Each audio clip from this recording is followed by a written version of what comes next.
घर नहीं पहुंचते उससे पहले उनकी निर्मम हत्या कर दी जाती है, और पुलिस अगर सतर्क रहती तो ये हत्या नहीं होती।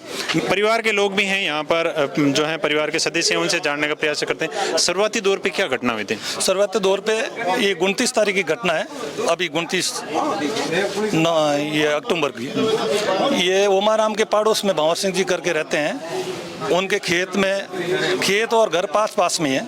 वो लाटे वगैरह पड़े थे, मूंग बाजरी लेने थे, तो उन्होंने बकरियां वगैरह भेड़ के लाटे पे चली गई थी।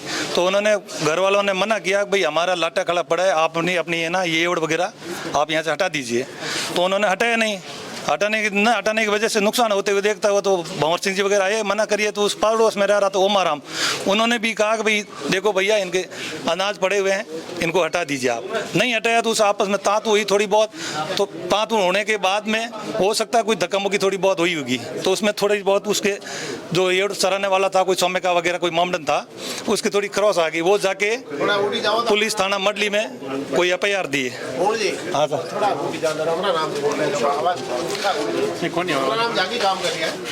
FIR उन्होंने दी। तब जितने में ये भंवर सिंह जी ओमाराम वगैरह वही आ गए कि भाई हमारे खेत में ज़बरदस्ती बकरियां सा रहे थे और हमने इनके साथ में कोई तरह की नहीं मारपीट की है, ये खुद अपने आप लगा के आया है। तब उन्होंने उनको ओमाराम को वगैरह उनको डांट के निकाल दिया बाहर। निकालने के बाद में वो घर चले गए।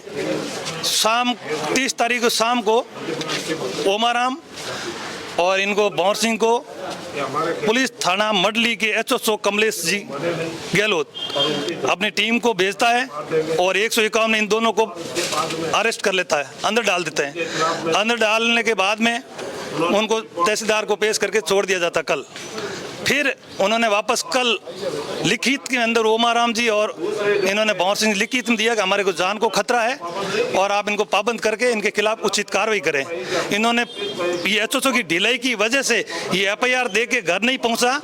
षड्यंत्र के तहत ये मुसलमान लोग इकट्ठे होकर 8-10 लोग पहले तो आए थे थाने 5-6 बजे, शायद 6-7 थे, और उसके बाद में इन्होंने घर नहीं पहुँचने दिया और रास्ते के अंदर रास्ता रोक कर गाड़ियों में से सरिये और धारदार हथियार लाके उनको वहीं रास्ते पे मार दिया गया घर जाते वक्त। अगर पुलिस सतर्क रहती, अगर ये एक जाति विशेष के कहने से उनको पाबंद किया जाता है, अरेस्ट किया जाता है और उनके घर में नुकसान किया जाता है, उनको ही उनके खिलाफ कार्रवाई करते हैं और घर नहीं पहुंचते उससे पहले उनकी निर्मम हत्या कर दी जाती है, और पुलिस अगर सतर्क रहती तो ये हत्या नहीं होती। मैं तो ये निवेदन करता हूँ मीडियम के माध्यम से, अगर उचित कार्रवाई की जाए, उचित जांच अधिकारी कमेटी बैठाई जाए। अगर इसमें ये जो पुलिस थाना अधिकारी है मडली का, अगर इनको जानकारी होते हुए जानबूझ के इनकी ढिलाई दी है तो इनको 302 के अंदर इनके खिलाफ भी कार्रवाई होनी चाहिए। इनके खिलाफ हत्या का मुकदमा दर्ज में नाम शामिल होना चाहिए। जैसे 5-6 लोगों ने ये हत्या की है ना, उनके साथ में 7वां नाम इनका होना चाहिए, क्योंकि इनकी वजह से ये सब कुछ ये हत्या हुई है। मेरा निवेदन यही है, इनके गरीब बच्चे हैं छोटे छोटे, इनके न्याय मिलना चाहिए, उचित मुआवजा मिलना चाहिए। जो भी इसमें दोषी है, चाहे ये जो मारने वाले हैं, चाहे पुलिस प्रशासन के अधिकारी है, उनको इसमें 302 में कार्रवाई करके इनके ऊपर उचित कार्रवाई करें और न्याय दिलाएं। दोस्तों, प्रदेश में ये बढ़ रहे अपराध कहीं ना कहीं एक बहुत बड़ी जो दुविधा का कारण है। जिस हिसाब से इन्होंने घटना बताई, कहा सुनी होती है, कहा सुनी के बाद में उनको पाबंद किया जाता है, पाबंद करके उनको छोड़ा जाता है, और जब वो रिपोर्ट दर्ज करा के वापस आते हैं कि हमें भी जान का खतरा है, तो एक पक्ष की रिपोर्ट लेके दूसरे पक्ष को गिरफ्तार कर लिया जाता है। लेकिन दूसरा पक्ष जब आता है रिपोर्ट दर्ज कराने, तब वो रिपोर्ट दे के और वापस घर नहीं पहुँचने देते, उनको बीच में ही मार दिया जाता है।